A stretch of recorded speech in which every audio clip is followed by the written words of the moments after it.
Good day mga kapatid, ngayong araw po ito ay nagpapalit ako ng stabilizer link. So itong right side na rear ay napalitan ko na po. Kasi may problema nga ito kapag ka nag-turn ka left and right, may naririnig tayong knocking sound. So ito yung pinagpalitan. Ayan. Ngayon titingnan natin yung kabila naman kasi papalitan ko rin yun. Let's go, left side. Okay, left side na tayo sa likod. Tatanggalin natin tong stabilizer link. The thing is, kailangan natin tanggalin ng rotor disc. Kaya medyo maraming tatanggalin. And let's go, umpisa na natin.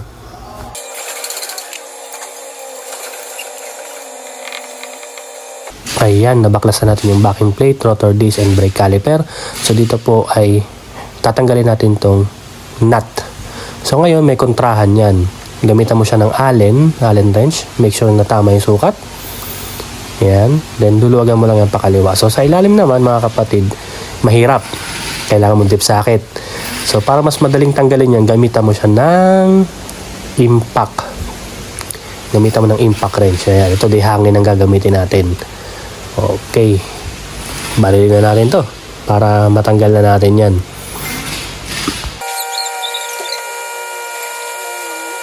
Ito po yung luma. So para malaman mo lang na may problema nga yung joint ng itong stab link, kalugin mong ganyan, no? Tulak mo lang siya tasabante. Ayan, mararamdaman mo na parang may salyada siya sa loob. So yun, indication yun na may problema na sa joint niya. Nagkokos siya ng lagutok. So yun yung kaya kabilaan, may problema siya. So yung bago mamaya, pakita ko sa inyo. Dito naman sa bago mga kapatid, ayan, buksan natin para syempre makita nyo yung pinakang pyesa. Pinakita ko kasi para siguradong alam nyo yung bago. So ito yung bago ating stabilizer link. Syempre kapag bago, medyo matigas siyang laruin. Matigas siyang galaw-galawin. At syempre wala siyang salyada kapag tinutulak mo siya.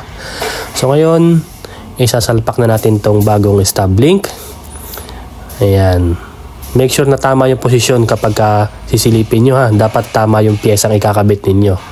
Ayan, kukumparahin ninyo. Alright, kabitan natin to.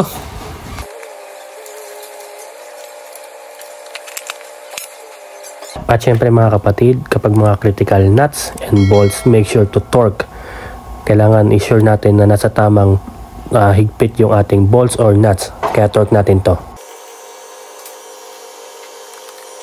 Okay, na-torque na natin. Check lang natin kung may konting kalog.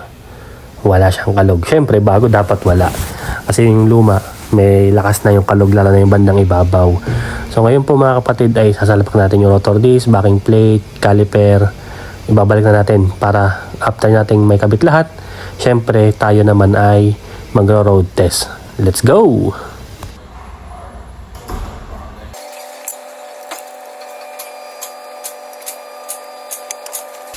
Now, naibalik na natin lahat. Let's do a quick recap. Tingnan natin kung may nalimutan pa ba o wala na, pero tingin ko okay na. Ayan, make sure na na-check lang yung dapat i-check, yung mga tinanggal na pyesa. Dapat na ibalik ng tama. Yung rotor disc, linisin ko pa yan. And then, yeah, kapit na natin yung gulong para ma-road test na natin to. Okay.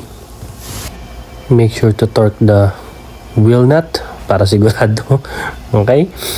Then, syempre, start na natin ang makina at tayo na po ngayon ay mag-road test nitong Range Rover. Alright. So guys, ito na. Road test na natin. Dati kasi kahit mabagal lang siya, tapos try mong iliko left and right, may lumalagotok siya kahit mabagal ang takbo. So testingin natin ngayon. Left, right lang natin yan. So far wala nang lumalagotok. So far so good. I think okay na to kasi talagang may kalog yung kanyang stabilizer link. Malakas yung kalog ng joint. So testingin ulit natin mga kapatid para sigurado. Sure na naman na walang problema kasi napalitan na natin ang bago eh. So ayan, testingin ulit natin. Wala na siyang kalog. Confirm talaga na may problema yung stabilizer link. So ayun, so far okay na po.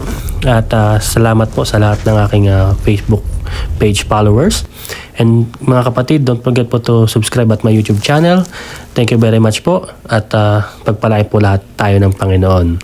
Salamat po ng marami sa lahat and thank you so much.